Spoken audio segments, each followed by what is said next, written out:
This is INFINIX Zero 30, and today I'll show how you can hard reset the smartphone through the recovery mode. So first we will need to switch off the phone, so press and hold the power button for about 3 seconds, then tap at the power off option and wait for the device to be shut down completely. Now simultaneously press and hold the volume up and power buttons, and release the power key once you see the INFINIX logo, but keep holding the volume up button. Then once you have stumbled across the no comment interface, you'll need to hold the power button and then press the volume up once. Now we are in the recovery mode.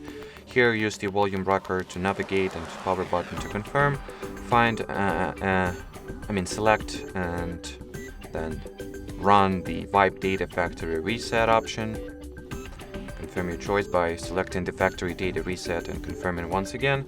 Now wait for the factory reset or for the data wipe to be completed. And that will be it. The hard reset process has been finished.